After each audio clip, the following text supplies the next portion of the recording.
Sa isang garahe, inaayos ni Charlie ang eroplano na regalo sa kanya ng asawang si Sarah noong kaarawan niya. Ginambala siya ni Sarah upang sabihin sa kanya na malapit na siyang umalis para sa business conference sa London. Niyaya siya nitong sumama muli sa kanya, ngunit tinanggihan siya ni Charlie dahil marami siyang trabaho. Maya-maya, dumating si Charlie sa punong tanggapan ng CIA. Sa kanyang pagpunta sa Decryption and Analysis Department, dumaan siya sa lahat ng mga security scanner na inimbento niya at sa wakas ay nagtrabaho na siya. Bigla siyang nakatanggap ng mensahe mula kay Incoline, isang misteryosong tao na matagal na niyang nakakausap. Gaya ng dati, mayroon silang mahalagang classified intel para ibenta sa kanya, bagamat sa pagkakataong ito ay binalaan siya ni Incoline na ang mga dokumentong ito ay maaaring ilagay sa panganib ang CIA. Sinubukan ni Charlie na hulaan ang kanilang lokasyon at sinabing Istanbul, ngunit dinedma siya ni Incoline. Pagkatapos, nagtrabaho siya sa pagsusuri ng material ngunit nakakagulat na kahit ang isang henyong tao na tulad niya ay hindi malutas ang code. Pagkatapos ng pahinga sa tanghalian, bumalik si Charlie sa kanyang opisina at nakatanggap ng tawag mula kay Sarah na nagpaalam sa kanya na nakarating na siya sa London. Gayunpaman, alam na ni Charlie dahil sinusubaybayan niya siya. Hindi sila gaanong nag-usap dahil desperado na siyang balikan ang mga misteryosong dokumento. Dahil hindi pa rin niya malutas ang code, dinala niya ang kanyang computer sa restricted area kung saan tinulungan siya ng mas advanced na system na magpatuloy ng mas mabilis. Natagalan siya ngunit sa wakas ay nabuksan niya ang impormasyon sa mga dokumento na nag-iwan sa kanya sa pagkabigla. Ito ay mga lihim na file ng gobyerno na nagbubunyag na ang isang drone strike na nakabalat kayo bilang self-deletion bombing ay pinahintulutan at tinakpan. May mga clip mula sa balita na nag-uulat ng 150 na nasawi, kabilang ang mga espesyal na puwersa ng Pransya at Danish Marines. Ang buong operasyong ito ay inorganisa ni Chief Moore, na boss din ni Charlie. Noong gabing iyon sa bahay, sinubukan ni Charlie na tawagan si Sarah ngunit hindi siya sumasagot, kaya nag-iwan siya ng voicemail. Kinabukasan ay dumating si Charlie sa opisina at nagulat siya nang makitang naghihintay si Moore sa kanya. Dinala ni Moore si Charlie sa opisina ni O'Brien na naging direktor kamakailan. Ipinaliwanag niya na nagkaroon ng pag-atake ng terorista sa isang hotel sa London at isa si Sarah sa mga biktima. Ayaw maniwala ni Charlie at gusto niyang tawagan si Sarah, kaya binuksan ni Moore ang TV para ipakita sa kanya ang balita. Inilalarawan ng reporter kung paano pumasok ang 4 na terorista sa hotel, kinuha ang 4 na hostage, at pinatay ang 2 sa kanila. Sunod na ipinakita ni Moore ang security footage ng hotel na nagpapakita ng lahat ng kaguluhan sa panahon ng insidente at kinumpirma na isa si Sarah sa mga biktima. Nang umuwi si Charlie, nakita niya ang mga reporter na naghihintay para sa interview at sinusubukan ng pulisya na pigilan sila. Tinulungan ng isang kaibigan si Charlie na makapasok sa bahay nang hindi naaabala. Kinabukasan ay kinumpronta ni Charlie sina Moore at Supervisor Caleb dahil naghihinala siya sa nangyari. Hindi siya makapaniwala na nalampasan ng mga terorista ang libu-libong mga security camera sa London, hindi pa banggitin na nagmaneho sila sa trapiko. Nangako si Moore na nag-iimbestiga sila ngunit pinauwi siya ni Caleb. Kinabukasan ay pumunta si Charlie sa airport para kunin ang katawan ni Sarah at ang kanyang mga gamit. Sa bahay, tumingin siya sa loob ng maleta at nakakita ng regalong binili ni Sarah para sa kanya, kaya napaiyak siya.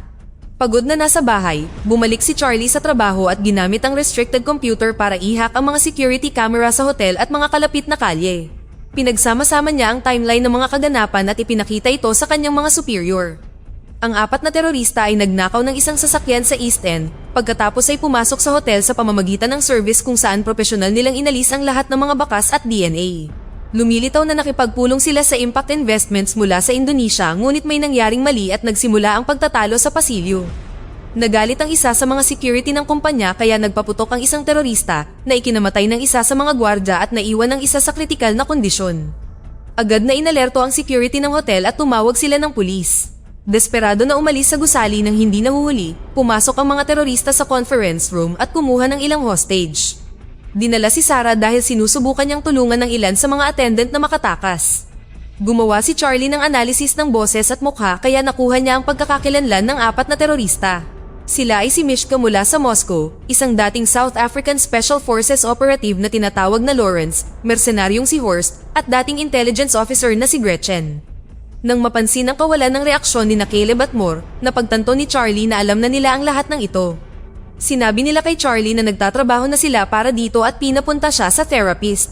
Kinabukasan ay nagtago si Charlie ng isang chip sa kanyang ID badge at dumaan sa security nang hindi ito nakikita ng mga scanner. Sa kanyang opisina, iniprint niya ang lahat ng classified files at gumamit ng skimmer sa printer para makagawa ng digital copy. Nang gabing iyon ay pumunta si Charlie sa bar at patuloy na nakatitig sa isang jukebox. Kinaumagahan ay muling hinarap ni Charlie ang kanyang mga superior gamit ang mga nakaprint na file. Inisa-isa niya ang lahat ng maruruming misyon ni Moore, tulad ng pambobomba sa isang ospital sa Syria at pag-atake sa isang kaalyadong base sa Yemen na pumatay sa libu-libong sibilyan. Nagbanta siyang dadalhin ang lahat ng ito sa direktor at ibinunyag na nag-trigger siya ng deadman switch kapag hindi siya naglagay ng code tuwing 5 oras, ipapadala ang ebidensya sa pinakamahalagang news outlet.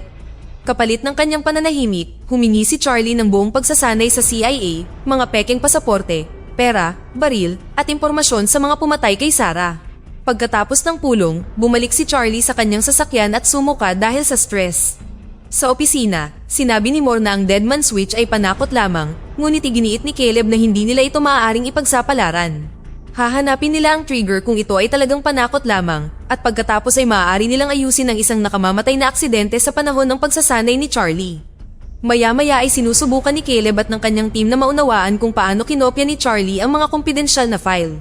Tinalakay nila ang posibilidad na isang skimmer na hindi gagana sa kanilang mga secured na computer ngunit maaaring magamit sa printer. Maaaring naipadala ni Charlie ang mga file sa printer at gumamit ng magnetic strip upang kopyahin ang data. Sa paghahanap sa security footage, kinumpirma nila na si Charlie ay bumili ng magnetic strip sa isang tindahan, ngunit hindi pa rin nila masabi kung paano niya ito nadala sa loob at labas ng gusali. Hinalugog din ang koponan ng bahay ni Charlie at kalaunan ay natuklasan nilang 2 beses siyang pumunta sa isang bar. Pumunta sila sa bar para maghanap doon at nakakita ng ABBA CD sa ilalim ng jukebox. Pinili ni Caleb ang CD na iyon sa jukebox catalog at tanging ingay lang ang maririnig, kaya inilabas nila ang CD na iniwan ni Charlie. Samantala, dumating si Charlie sa isang pasilidad ng pagsasanay ng CIA kung saan siya ay tinanggap ni Colonel Henderson. Nagsimula sila sa shooting range, ngunit sa kasamaang palad, si Charlie ay hindi mahusay na taga-baril. Kinailangan niyang makalapit sa target para mabaril ang tamang lugar. Gayunpaman, pagdating sa paggawa ng mga bomba, nagtrabaho si Charlie ng napakabilis na nagpahanga kay Henderson. Sunod na kailangang matutunan ni Charlie ang kanyang bagong pagkakakilanlan, kaya ginipit siya ni Henderson at itinapon siya sa paligid upang mabigkas pa rin ni Charlie ang kanyang bagong impormasyon kahit na nasa ilalim ng presyon. Pangwakas, nakuha niya ang mga bagong pasaporte. Nang gabing iyon, pumunta si Henderson sa silid ni Charlie at sinabi sa kanya na hindi siya killer, ngunit iginiit ni Charlie na gusto niya ng hustisya. Pagkatapos ay bumunot si Henderson ng baril at ibinigay ito kay Charlie, inutusan siyang itutok sa kanyang dibdib. Walang tigil sa panginginig ang mga kamay ni Charlie at tuluyan na niyang ibinaba ang baril. Sa opisina, ang mga ahente ay gumugol ng ilang oras sa pagdecryption ng impormasyon sa CD hanggang sa matuklasan nila na panakot lang ni Charlie ang deadman switch. Agad nila itong ipinaalam sa kanilang mga superior, hindi nila alam na tinitiktikan sila ni Charlie. Ang chip pala na itinago niya sa kanyang badge ay isang bug na itinanim niya sa mga file na ibinigay niya sa kanyang mga amo. Kaagad na tinawagan ni Moore si Henderson at sinabihan siyang arestuhin si Charlie, ngunit nakatakas na siya. Matapos ibaba ang tawag, sa wakas ay nakita ni Moore ang bug sa mga file at direktang nakipag-usap kay Charlie upang sabihin sa kanya na ito ay pagtataksil. Inalis ni Charlie ang kanyang earpiece bago sumakay ng eroplano. Nang makarating na si Charlie sa London, dumaan siya sa customs at nagsimulang pumunta sa Paris. Ang kanyang peking pasaporte ay lumitaw sa mga computer ng CIA kaya ipinadala ni Moore si Henderson para habulin siya. Sa Paris, umupa si Charlie ng silid sa hotel malapit sa restaurant kung saan madalas na nakikita si Gretchen.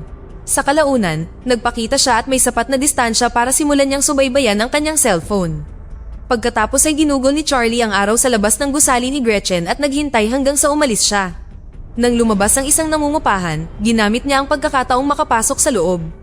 Pagkatapos ay ginaya niya ang online video upang buksan ang lock ng tirahan ni Gretchen. Nagsimulang maghanap si Charlie sa apartment at kinunan ang mga larawan ng schedule ni Gretchen. Nakahanap din siya ng baril sa drawer, kaya nagpa siya siyang kunin ito. Sa sandaling iyon ay binalaan siya ng kanyang tracker na pabalik na si Gretchen, kaya nagmamadali siyang umakyat sa hagdan upang hintayin siya. Gayunpaman, nang sa wakas ay umuwi na siya, hindi niya mahila ang detilyo. Dahil sa pagkadismaya, nagmamadali siyang bumalik sa hotel at nagkunwaring hinihintay siya ni Sarah. Pagkatapos huminahon, pinagmasdan niyang mabuti ang mga larawan at nalaman niyang madalas pumunta sa ospital si Gretchen. Ang paghak sa history ng kanyang kalusugan ay nagpapakita na mayroon siyang allergy. Kinaumagahan, bumili si Charlie ng maraming bulaklak. Pagkatapos ay naghintay siya sa restaurant hanggang sa makita niya si Gretchen at sinundan siya sa ospital. Dumadaan si Gretchen sa ilang mga pagsusuri ngunit napansin ng doktor na hindi gumagana ang screen ng computer, kaya lumabas siya ng silid upang humingi ng tulong. Pumasok si Charlie na nakadamit bilang doktor at ikinulong si Gretchen sa loob ng makina. Nagsimula siyang magpanik ngunit hindi siya pinansin ni Charlie habang pinupuno ang silid ng pollen. Narinig ng doktor at nurse ang ingay ngunit nakalak din ang pinto. Nagsimula ng manghina si Gretchen dahil sa kanyang allergy at sinabi ni Charlie na tutulungan siya kung sasabihin niya sa kanya kung saan matatagpuan si Horst dahil siya ang bumaril kay Sarah. Hindi makapagsalita si Gretchen dahil sa allergy kaya binuksan ni Charlie ang silid para lamang itulak siya ni Gretchen sa desk. Nagsimula silang mag-away sa buong silid, itinatapon ang bawat isa sa bawat piraso ng kasangkapan. Inilabas ni Charlie ang kanyang baril ngunit pinabagsak siya ni Gretchen at binuksan ng pinto upang tuluyang tumakas. Sinundan siya ng desperadong Charlie sa kalye ngunit bago siya makabaril, nabangga si Gretchen ng isang kotse. Kinilabutan sa katawan, pinilit ni Charlie ang sarili na lumapit para kunin ang kanyang cellphone. Pagkatapos ay tumakbo siya palayo at itinapon ang lab coat sa basurahan. Sa hotel, hinugasan niya ang lahat ng dugo at inimpake ang kanyang mga gamit. Nang gabing iyon ay pumunta siya sa istasyon ng bus at bumili ng tiket patungo sa Marseilles. Hindi nagtagal ay nakarating sa CIA ang balita ng pagkamatay ni Gretchen. Tinanong ni O'Brien si Moore tungkol dito at sinabi lang niya na si Gretchen ay tila pinatay ng isa sa kanila. Nang gabing iyon ay pumunta si Charlie sa isang bar at uminom ng marami upang lunurin ang konsensya na nararamdaman niya sa pagkamatay ni Gretchen. Sa palagay niya ay nakita niya si Sarah na sumasayaw ngunit sa pagtingin ng malapitan ay nagpapakita na ito ay isang babae na kamukha niya. Pagkatapos ay napansin ni Charlie si Henderson na papalapit sa kanya at nataranta. Itinulak niya ang mga tao hanggang sa makalabas siya ng bar at tumakbo sa mga lansangan hanggang sa makakita siya ng ibang bar na mapagtataguan. Sinundan siya ni Henderson doon, kaya nagmamadaling pumunta si Charlie sa banyo at nilock ang pinto. Sa kasamaang palad, walang mga bintana dito, kaya walang pagpipilian si Charlie kundi ang lumabas. Sumama siya kay Henderson sa bar at nalaman niyang natagpuan siya nito sa pamamagitan ng pagsubaybay sa cellphone ni Gretchen. Pagkatapos ng maikling pag-uusap, ipinakita ni Charlie ang timer sa kanyang cellphone at tumakbo bago sumabog ang bomba sa banyo.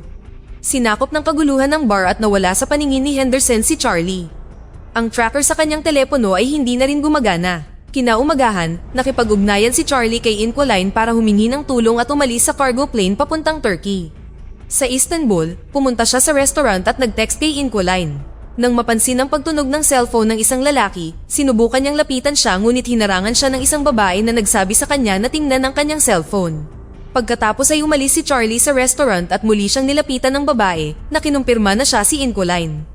Alam na niya ang tungkol sa kanyang asawa, kaya pinatago niya ang kanyang sombrero at backpack sa isang shopping bag. Gusto ni Incoline na magpanggap siyang mamimili sandali at makipagkita sa kanya sa isang garahe. Ilang sandali pa ay muling nakipagkita sa kanya si Charlie at ipinagmaneho niya ito patungo sa kanyang tahanan. Sa biyahe, ibinahagi ni Incoline na naging hacker siya 6 na taon na ang nakalilipas matapos mamatay ang kanyang asawa. Ang asawa niya ay isang asset ng CIA at nagtrabaho para sa Russian intelligence at sa katunayan, siya ang orihinal na Incoline at itinuro sa kanya ang lahat. Sinasabi ng opisyal na kwento na aksidente siyang nahulog mula sa isang bintana. Pagdating nila sa kanyang bahay, sinabi ni Incoline na ito lang ang lugar na nagawa niyang manatili ng mas matagal sa 3 taon at inamin na pagod na siya sa pagtakbo. Kung sakaling dumating ang mga Ruso para sa kanya, mayroon siyang baril para tapusin ang sarili. Pagkatapos ay nagsimula silang mag-usap tungkol sa kaso. Si Horst ang pinuno na namamahala sa pagkuha ng mga mersenaryo para kay Moore. Si Lawrence ay nangangalakal ng armas, kaya nagboluntaryo si Incoline na magpanggap bilang nagbebenta ng armas para makipag-ugnayan sa kanya. Pangwakas, si Mishka, na madalas na naglalakbay at pinopost ang lahat online. Siniyasat nilang mabuti ang mga larawan at may nakita silang babaeng kasama niya. Dinala sila ng facial recognition sa kanyang Instagram account at kinumpirma nilang nasa Spain siya. Kinabukasan, sinabi ni Caleb sa kanyang koponan na bantayan ng mga terorista upang mahanap si Charlie. Nakipagkita si O'Brien kay Moore at sinabi sa kanya na gusto niyang huminto siya sa pagpapatakbo ng sikretong misyon nang walang pahintulot niya. Sinabi ni Moore na ang kanyang kahalili ay nagbigay sa kanya ng parehong pananalita kaya sinabi niya sa kanya ang parehong bagay na sinabi niya noon, nasa kanya ang buong suporta niya. Pagkatapos ng pulong, sumakay si O'Brien sa kanyang kotse at ipinakita sa kanya ng kanyang assistant ang larawan ni Henderson sa Spain. Nakumpirma na si Moore ang nagpadala sa kanya, kaya ipinadala ni O'Brien ang isa sa kanyang mga ahente para sundan siya. Samantala, nahanap ni na Charlie at Incoline si Mishka sa pamamagitan ng pag-hack sa mga security camera ng isang hotel. Pagkatapos ay naglakbay si Charlie sa Madrid at nanatili sa parehong hotel. Nalaman niya na si Mishka ay mahilig lumangoy sa pool na nag-uugnay sa 2 gusali sa kanilang mga bubong.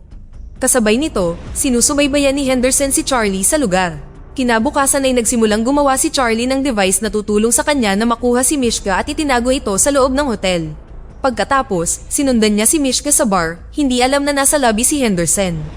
Nakakita si Charlie ng isang kahina-hinalang lalaki sa bar at napagtanto niyang nakita na niya ito noon, ibig sabihin ay sinusundan siya. Sinabi niya kay Incoline sa pamamagitan ng kanyang earpiece, kaya hinanap niya ang kanyang mukha at kinumpirma na siya ay isang ahente ng CIA. Nakita rin niya si Henderson sa camera at sinabihan si Charlie na umalis, ngunit gusto niyang manatili sa plano. Nang pumunta si Mishka sa pool, kinumpronta siya ni Charlie upang itanong kung saan matatagpuan si Horst. Kung hindi siya magsasalita, masisira ang pool. Hindi naniwala si Mishka sa kanya at nagsimulang lumangoy palayo, kaya pinindot ni Charlie ang pindutan at nagsimulang sumabog ang salamin. Ang desperadong Mishka ay nagsimulang lumangoy ng mas mabilis, ngunit huli na, ang salamin ay nabasag at siya ay nahulog sa kanyang kamatayan habang ang tubig ay bumaha sa kalye. Pagkatapos ay binalaan ni Incoline si Charlie na si Henderson at ang iba pang ahente ay papalapit at binigyan siya ng mga direksyon upang makatakas. Isang habulan ang naganap at muntik na siyang mahuli ni Henderson, ngunit sa sandaling iyon ay umatake din ang ibang ahente. Hinarap ng lalaki si Henderson at nagsimula silang mag-away sa laundry room. Pinanood ni Charlie kung paano sila patuloy na naghahagisan sa buong silid at inilagay ni Henderson ang ulo ng lalaki sa loob ng washing machine. Bumunot ng baril ang ahente at binaril si Henderson para lang nakawin niya ang baril at barilin siya pabalik. Pagkatapos ay pumasok si Charlie sa loob at iniisip kung dapat niya silang tulungan, ngunit pinaalalahanan siya ni Incoline na tumakas. Kinabukasan ay dinala ni O'Brien si Moore sa kanyang opisina at nagtanong tungkol kay Charlie. Sinabi ni Moore na siya ay nasa bereavement leave at hinayaan siya nito bago ihayag na mayroon siyang footage mula sa hotel. Samantala, tinitingnan ni Caleb at ng kanyang koponan ang parehong footage at napagtantong may tumutulong kay Charlie. Tiningnan nila ang mga naka-encrypt na chat ni Charlie at sa wakas ay nakita nila ang mga mensahe mula kay Incoline. Pagkatapos ng mahabang paghahanap, natuklasan nila ang file ng namatay na ahente na kilala bilang Incoline at tinansya na ito ang kanyang asawa. Nang gabing iyon ay nagkasundo sina Charlie at Incoline na magkatabing matulog para lang may kapiling. Gayunpaman, nagising sila sa tili ng mga ibon ni Incoline at nakita nila ang isang grupo ng mga ahente na papalapit sa mga security camera. Agad na tumakbo ang dalawa sa isang nakatagong lagusan sa dingding at habang papalabas sila, nakita ni Charlie ang isang drone sa kalangitan. Sa pamamagitan ng paglusot sa isa pang gusali, nagawa ng dalawa na magpatuloy at umalis sa kapitbahayan bago pa man pumasok ang mga ahente sa bahay. Binubura na ng computer ang lahat ng mga file kaya wala nang natitira para sa kanila. Pagkatapos tumakbo sa dalampasigan, nakarating ang dalawa sa kotse ni Incoline at nakita sila ng drone. Di nagtagal, sinundan sila ng mga ahente habang nagpapaputok, sinundan pa sila sa isang bangka. Matapos ang mahabang paghabol, nagawa ng mga ahente na sirain ang sasakyan na sapat upang mapahinto ito at si Incoline ay halos naghihingalo. Walang pagpipilian si Charlie kundi itulak ang katawan sa kabilang upuan at kunin ang manibela upang patuloy siyang magmaneho hanggang sa tuluyang mawala ang mga humahabol sa kanya. Maya-maya ay iniwan niya ang sasakyan sa garahe at hinalikan si Incoline ng paalam. Kinabukasan, nakipag-ugnayan si Charlie kay Lawrence at nagpanggap na nagbebenta ng armas upang ayusin ang isang pulong. Pagkatapos ay bumili si Charlie ng mga bagong electronics at naglakbay sa Romania. Sa isang abandonadong gusali, ni-record niya ang kanyang mukha at hinak ang isang security feed sa Berlin. Ngayon ay iniisip ng CIA na siya ay nasa Berlin at ipinadala ang kanilang mga tao doon. Nang sa wakas ay dumating si Lawrence, nakita niya ang nagre-ring na telepono sa isang upuan. Sinabihan siya ni Charlie na tumingin sa loob ng kahon at nakita ni Lawrence ang isang grupo ng mga bomba. Kapag gumalaw siya, sasabog ito. Habang napansin ni Lawrence ang larawan ni Sarah sa kahon, lumitaw si Charlie sa likod niya na nagtatanong sa lokasyon ni Horst at nangakong ay deactivate ang mga bomba kung makikipagtulungan siya. Ipinaliwanag ni Lawrence na si Horst ang nagpapatakbo sa tubig ng Russia at karaniwang tumatanggap ng mga deliver sa Baltic Seaport. Pagkatapos ay nagtanong si Charlie kung paano taken si Horst, kaya sinabi ni Lawrence na nakakakuha lamang siya ng mga mensahe sa pamamagitan ng mga lihim na code mula sa kanyang mga tauhan. Lahat ng mga numero at pangalan ay nasa kanyang cellphone na itinapon niya sa lupa. Matapos kunin ang cellphone, umalis si Charlie at narinig ang mga bombang pumatay kay Lawrence sa kabilang silid. Di nagtagal ay nakuha ng CIA ang balita ng pagkamatay ni Lawrence sa Romania at napagtanto nila na tinitingnan nila ang mga peking footage. Nang maglaon sa Russian hotel, iniisip ni Charlie si Sarah na kasama niya at binuksan ang regalo. Isa itong palaisipan na mabilis niyang nalutas at may matamis na mensahe sa loob mula sa kanyang asawa. Sa umaga, pumunta siya sa daungan at nakakita ng kahina-hinalang sasakyan. Ipinadala niya ang code sa mga tauhan ni Horst at nakita niya ang isang lalaki sa tabi ng kahina-hinalang kotse na tiningnan ng kanyang cellphone. Sinundan niya ang lalaki at kinunan ng litrato ang kanyang bangka bago umalis. Pagkatapos bumili ng ilang gamit, bumalik si Charlie sa hotel at sinubaybayan ng yate na kinabibilangan ng bangka sa pamamagitan ng paghahanap sa numero ng pagpaparehistro nito. Pinag-aralan din niya ang mga ruta sa dagat na maaaring ginagamit ni Horst. Kinaumagahan ay lumapit si Charlie sa bangka at may humampas sa kanya mula sa likuran na naging dahilan upang malaglag niya ang puzzle ni Sarah. Dinala si Charlie sa yate kung saan sa wakas ay nakita niya si Horst na natagpuan ng bombang itinago ni Charlie kanina. Napansin ni Horst na hindi direktang pinatay ni Charlie ang iba at sa tingin niya ay hindi niya ito kayang gawin ng harapan. Inabot niya kay Charlie ang baril at hiniling sa kanya na gawin ito, ngunit hindi magawa ni Charlie at ibinaba niya ang baril. Biglang lumiko ang yate sa kabilang direksyon at nataranta ang mga tripulante. Ipinahayag ni Charlie na kontrolado niya ang yate na pinangangasiwaan ng CIA. Dahil nagtrabaho siya sa mga protokol na nagpoprotekta sa yate na ito, madali para sa kanya na ihak ito at ipadala ito sa Finland. Sa lalong madaling panahon ng yate ay pinalibutan ng Finnish Navy at Interpol na agad na inaresto si Horst at ang kanyang mga tauhan. Maya-maya ay nagbigay si O'Brien ng press conference upang ipahayag na naaresto nila ang lahat ng tiwaling ahente na gumagamit ng mga resources ng CIA para sa mga ilegal na aktibidad. Nilapitan si Charlie ni Henderson na nagsabi sa kanya na ipinagmamalaki niya ang kanyang nagawa. Matapos bisitahin ang libingan ni Sarah, umuwi si Charlie at sa wakas ay sumakay sa eroplano. Dito na nagtatapos ang ating kwento. Sana ay nagustuhan nyo. Mag-subscribe na kung hindi ka pa nakasubscribe, pindutin na rin ang notification bell at like button upang matulungan ang channel at mag-iwan na rin ng komento. Maraming salamat sa panonood.